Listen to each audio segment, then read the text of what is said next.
la lumière est allumée, c'est comme le temps de partir. Tu sais. C'est pas encore le temps, c'est pas tout à fait allumé. On va. Merci pour l'équipe de louange. On avait vraiment des beaux chants ce matin en lien avec le thème.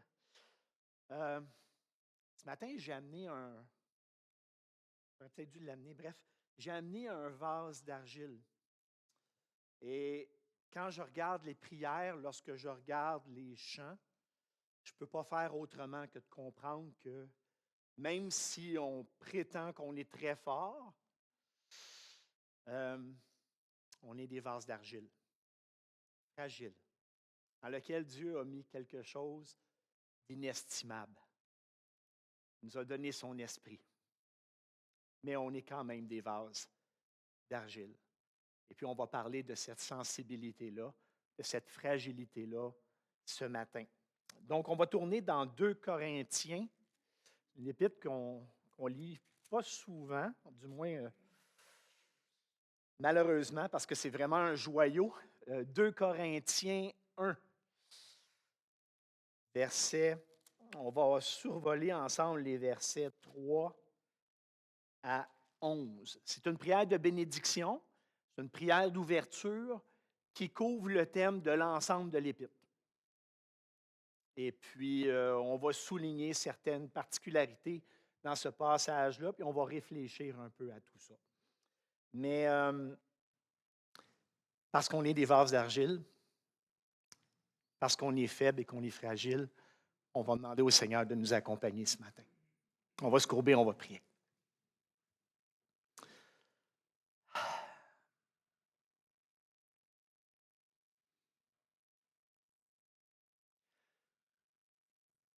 J'ai pas besoin, nous n'avons pas besoin d'être forts, parce que c'est toi notre force.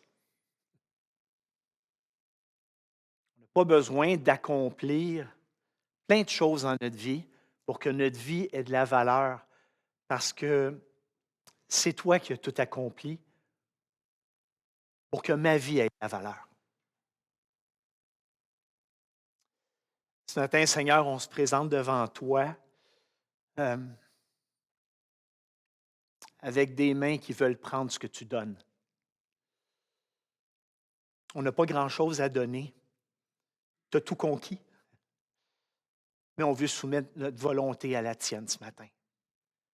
Parle à nos cœurs et charme-nous par ton amour. Sois avec nous, Seigneur. Amen.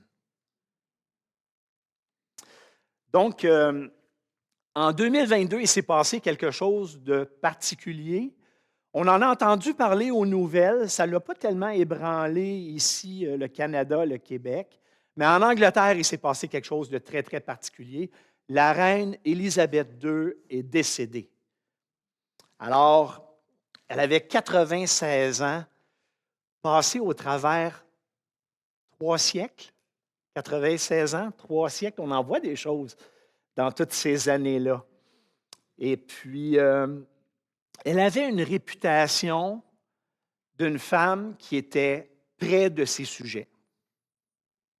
Pendant la Deuxième Guerre mondiale, l'Angleterre a été bombardée par les Allemands et cette femme-là avait énormément d'empathie pour son peuple et s'informait de ses sujets et compatissait avec eux. Mais ça l'a pris un sens tout à fait exceptionnel quand sa propre maison a été bombardée. Le palais de Buckingham a été bombardé avec les Allemands. Et tout d'un coup, cette empathie-là a été augmentée. Pourquoi? Parce qu'elle avait vécu ce que ses sujets vivaient en termes de mal, en termes de souffrance. Si les sujets de la reine pouvaient trouver oreille auprès de la monarchie, on peut nous aussi, comme croyants, trouver une oreille auprès de Dieu, auprès du roi de l'univers, le vrai monarque. Pas un semblant d'un vrai monarque, celui qui règne sur l'univers.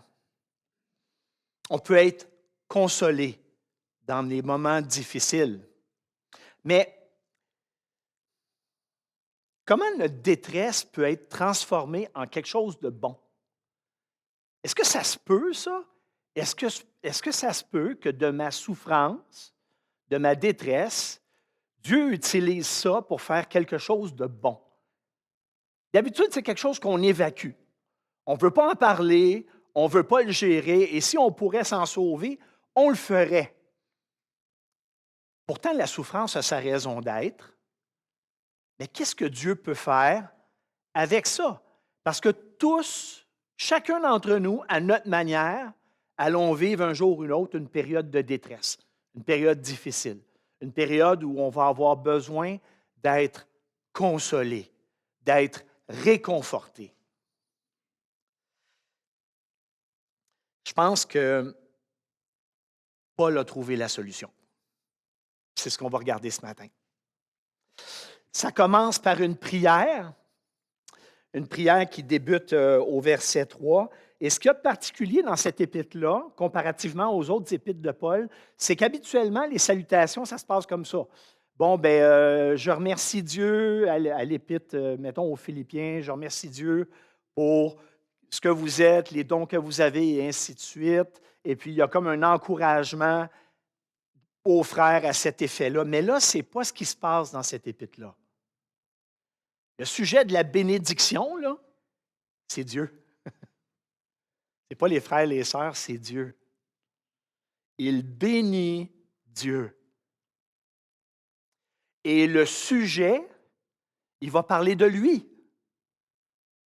Pas des Corinthiens, pas au début du moins, mais il va parler d'une expérience qu'il a vécue dans sa vie. Ça revêt un ton très, très personnel. Ça se lit comme ça, hein, le verset 3 et 4. Béni soit Dieu le Père de notre Seigneur Jésus-Christ, le Père qui est plein de bonté. Le Dieu qui réconforte dans toutes les situations. Il nous réconforte dans toutes nos détresses. À cette époque-là de l'histoire, vivre des malheurs, c'était avoir attiré la foudre des dieux. C'était que les dieux nous avaient abandonnés.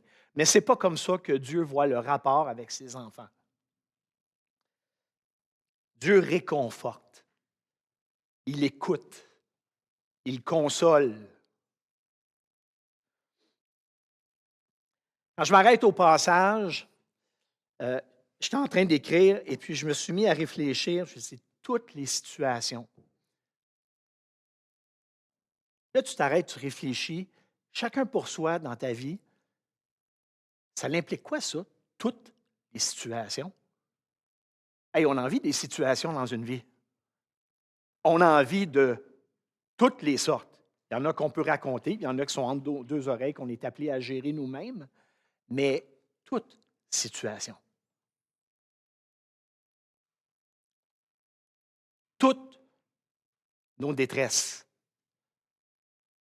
D'habitude, quand on est en détresse, parce que ça ne va pas bien. Ça ne va vraiment pas bien.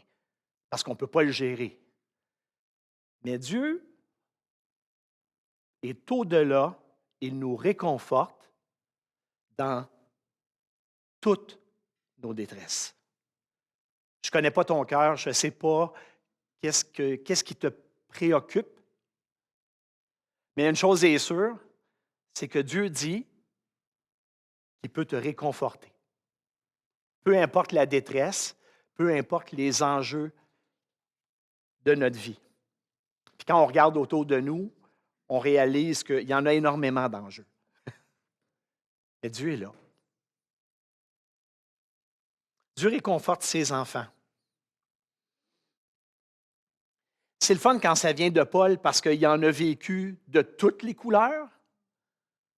Et quand un homme avec une vie aussi remplie que Paul arrive à cette situation-là, c'est parce qu'il y a une conviction très profonde qui s'est installée dans sa vie. Paul ne remet pas la bonté de Dieu en doute. Il y a comme une évidence pour lui. Mais est-ce que Dieu est réellement bon? Ça t'arrive-tu des fois de douter de cette bonté-là? Parce que ce que tu vis, c'est trop important, c'est trop fort, c'est trop puissant. Oui, Dieu est bon. Hein, on le chante. Les Écritures le témoignent aussi. Dans Exode 34, 6, c'est dit, l'Éternel est un Dieu plein de compassion et de grâce, lent à se mettre en colère et riche en amour et en fidélité. Exode 34, Psaume 34, 9. Goûtez et constatez que l'Éternel est bon. Heureux ceux qui se réfugient en lui. Oui, heureux l'homme qui trouve son refuge en lui. Il y a une invitation là, hein? Pas juste regarder, goûter. Goûte. Prends le temps de savourer que l'Éternel est bon. Constate. Pour constater, il faut que tu t'arrêtes et que tu réalises que l'Éternel est bon. Dieu veut réconforter son peuple dans la détresse et il y a un plan. C'est quoi son plan? Ben, c'est de descendre parmi nous pour réconforter son peuple. On va fêter Noël bientôt. Ça, c'est un plan de réconfort. Avoir Dieu parmi nous qui vient nous réconforter, qui vient nous sauver, qui vient nous consoler. Et Dieu s'est fait homme. Et lors du ministère de Jésus, il a donné à manger à celui qui avait faim. Il a redonné la santé à celui qui était malade. Il a redonné la dignité. Il a pardonné les péchés. Et on a une foule de choses que Dieu, dans sa compassion, a fait.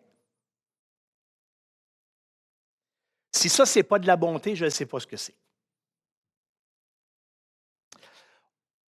On est béni. Des fois, il y a des proverbes qui font aucun sens. Mais il y a un proverbe, cette fois-ci, dans le passage, qui fait un sens.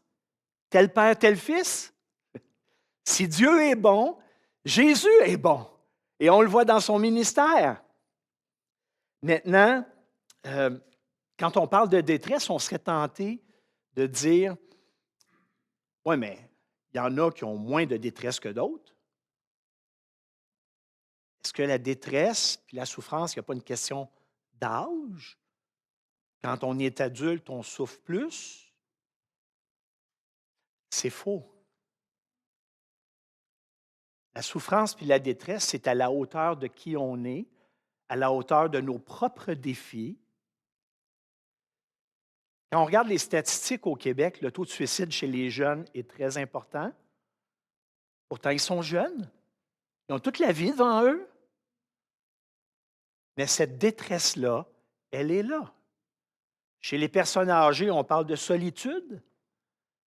Est-ce que la solitude n'engendre pas de la détresse? Et c'est là. Est-ce que la détresse est une question d'âge? Est-ce que c'est une question de statut social? Pas du tout. Mais peu importe l'âge que tu as, peu importe la situation dans laquelle tu te trouves, Dieu peut te consoler.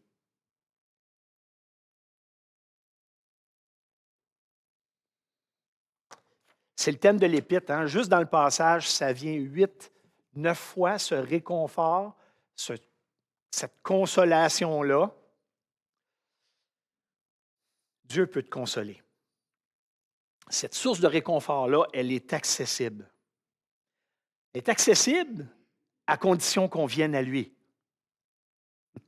Si je reste dans mon coin et que je me lamente, comment est-ce que je peux laisser Dieu me consoler? Dieu est disponible, Dieu veut me consoler, à condition que je vienne à lui pour être consolé.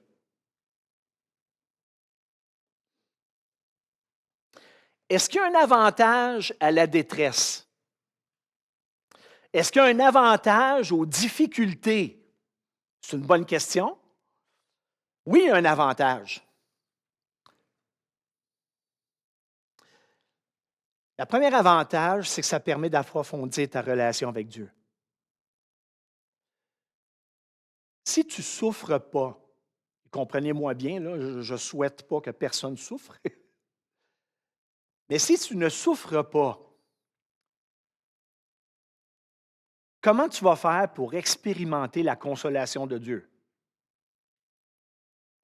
Comment tu vas faire pour te faire consoler si tu ne souffres pas?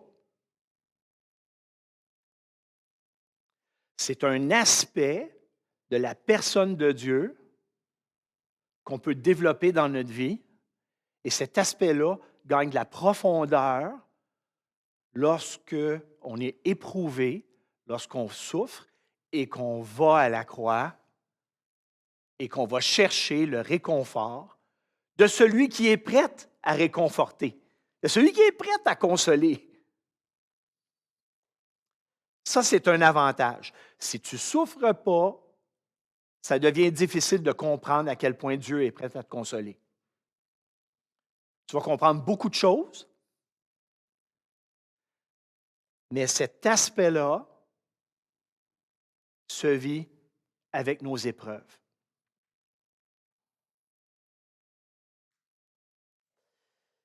Dieu fait les choses parfaitement. Et si tu souffres, si tu as des épreuves, le réconfort et la consolation que Dieu est prêt à t'offrir ne sera jamais en dessous de ton épreuve. Ça va toujours être à la hauteur de l'épreuve que tu vas vivre. Cette consolation-là va être à la hauteur de ce que tu vis, peu importe ce que tu vis. Autrement, Dieu ne gérerait pas l'univers, ne pourrait pas prendre soin de ses enfants. Et pourtant, il le fait. C'est ce que le texte enseigne au verset 4 à 7. Peu importe ce qui va se passer, la consolation que Dieu offre va toujours être à la hauteur. Et ça peut nous rassurer, ça doit nous rassurer. Notre consolation, elle est bien, elle est nécessaire, mais cette consolation-là que Dieu offre n'est pas juste pour nous. Ça ne sert pas juste à ce que nous, on puisse se sentir bien, mais le texte dit que Dieu utilise cette consolation-là, ce réconfort, pour qu'à notre tour, on se tourne vers quelqu'un et qu'on réconforte. Ce n'est pas quelque chose d'égoïste, c'est quelque chose qui est fait pour être donné. Donc, je prends de Dieu, je saisis ce réconfort-là, et Dieu met des gens autour de moi où je peux me tourner, réconforté parce que j'ai été réconforté, consolé parce que j'ai été consolé de la part de Dieu, et non seulement consolé, mais amener ces gens-là à être consolés eux aussi de la part de Dieu. On a un ministère les uns envers les autres. La foi, ça se vit en interrelation les uns avec les autres et pas tout seul dans son coin. Le passage est un exemple concret de ça. Si tu penses que la foi se vit dans un coin, c'est une erreur. Tu es fait pour donner. Tu es fait pour partager. Partager les épreuves et partager le réconfort.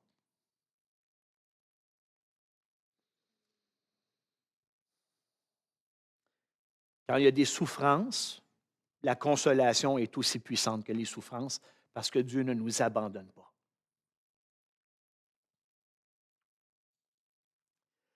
C'est intéressant parce qu'au verset 8, on a tout d'un coup un témoignage. Histoire de vie, qui n'aime pas les témoignages? Histoire de vie, sachez-le. Et là, Paul va raconter quelque chose. Mais ce qui est particulier, c'est qu'il décrit sa détresse, mais on ne connaît pas le contexte dans lequel c'est arrivé, parce que Corinthiens ne le dit pas. Si on lit le verset 8, il faut en effet que vous sachiez, frères et sœurs, quelle détresse nous avons connue dans la province d'Asie.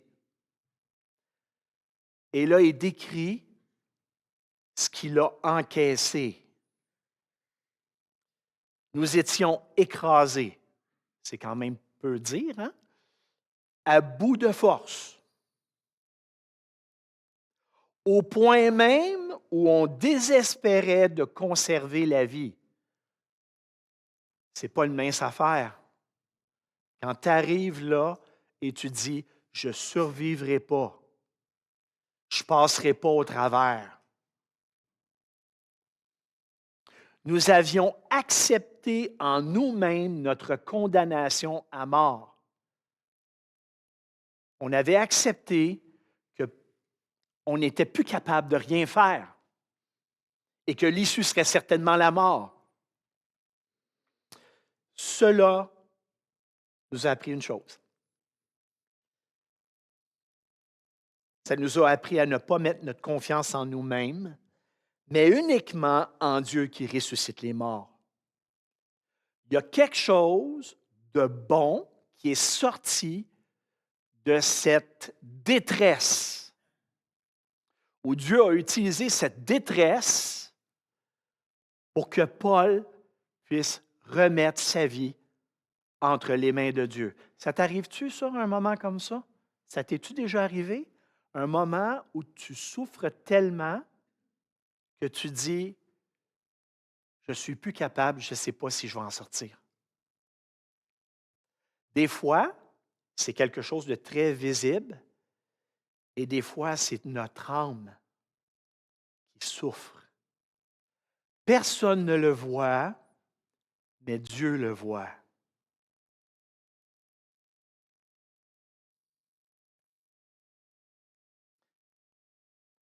Il y a une confiance qui se dégage de là. C'est lui, verset 10, qui nous a délivrés d'une telle mort et qui va nous délivrer encore. J'ai goûté à cette délivrance-là et dorénavant, Dieu a mis quelque chose de profond dans mon cœur, dans mon petit vase d'argile, de sorte que dorénavant, je sais que Dieu va me délivrer. Et ça ne changera pas. Parce que Dieu a implanté cette pierre-là dans mon cœur. Oui, nous avons cette espérance en lui qu'il nous délivrera encore. On ne sait pas qu'est-ce qui s'est passé, le texte ne le dit pas. C'est un peu comme si on suit un ami. Vous savez, dans une ruelle, on suit un ami, puis la ruelle, elle descend, puis là, à un moment donné, ça tourne le coin. Donc, tu suis ton ami, ça descend, il est un petit peu plus loin, tourne le coin, et là, à un moment donné, quelques secondes, tu ne le vois pas, il ressort, et là, il est blessé, il boite, il saigne.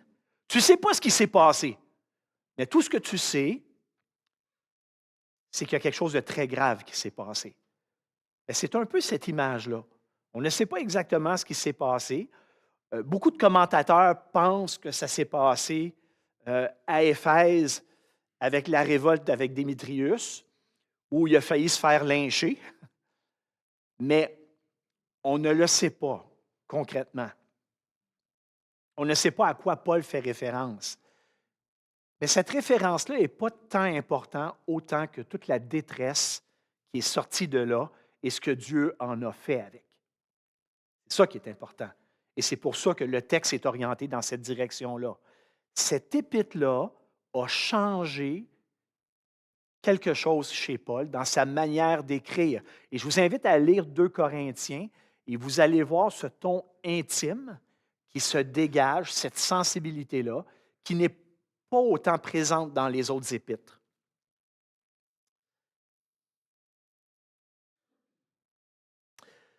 Dieu a, puisqu'il est souverain, a permis que Paul vive cet épisode-là. Il est pédagogue. Il nous enseigne dans notre vie. Il nous dirige dans notre vie. Et il a aussi donné la solution pour que Paul s'en sorte. C'est ce que Dieu fait. Il est à la fois l'auteur de nos souffrances, soit parce qu'il les permet, ou soit parce qu'il provoque certaines épreuves pour qu'on puisse grandir. Et en même temps qu'il fait ça, il est l'artisan de quelque chose qui bâtit dans notre cœur, qui a une valeur inestimable. C'est pour ça qu'on dit que Dieu est souverain, il gère tout. Et les gens de Corinthe participent à ça par leur prière envers Paul. Ils prennent part à cette œuvre en priant pour Paul, pour leurs compagnons. Ce que Dieu produit dans la vie de Paul va être une occasion pour ces frères-là qui prient de bénir Dieu. À leur tour.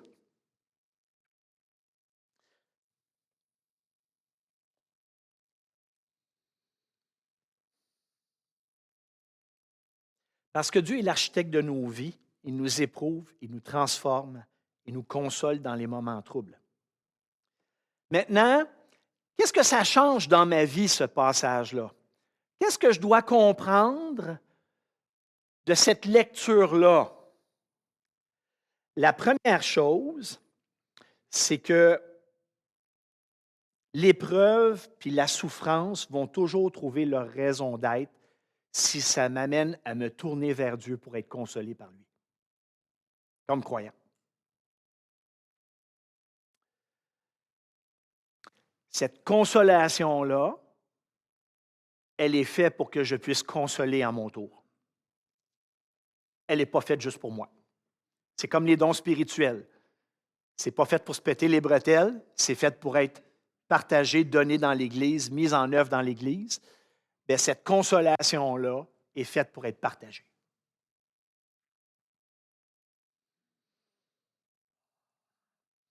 Dieu nous amène à son image et on peut avoir la certitude que peu importe les souffrances qu'on a, il n'y a aucune force en présence, aucune épreuve, aucune souffrance qui va surpasser l'aide que Dieu va nous apporter. Dieu va toujours être à la hauteur. Maintenant, comme corps, ensemble, parce qu'on est ensemble, comme Église, une vie, là, c'est pas faite pour être gardée pour soi. C'est ce que la société nous dit, là, chacun dans notre coin. Mais une vie, c'est pas faite pour être gardée pour soi. C'est ça que le texte exprime. C'est fait pour être partagé. C'est fait pour être partagé pour qu'on prie pour chacune de nos vies, pour qu'on grandisse par chacune de nos vies, pour qu'on puisse consoler chaque vie. C'est comme ça qu'on apprend ensemble, qu'on se réconforte ensemble, qu'on prie ensemble pour ensuite glorifier Dieu ensemble. Prions.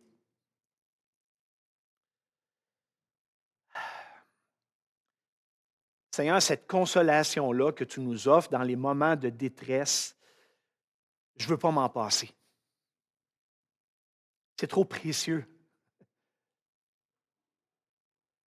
Aide-moi à cultiver une humilité telle que je me présente devant toi pour être consolé, plutôt que de rester dans mon coin.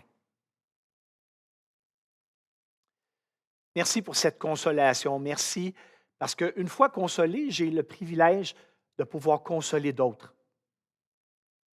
Consoler d'autres parce que je sais que les autres, tu peux les consoler, toi. Aide-nous à nous rendre disponibles pour se consoler les uns les autres aussi. Vive l'Église, vive la communauté comme toi tu la conçois. Et pas chacun dans notre coin. Accompagne-nous, Seigneur, et que cette Église, chaque vie ici, puisse te glorifier. Amen. Donc,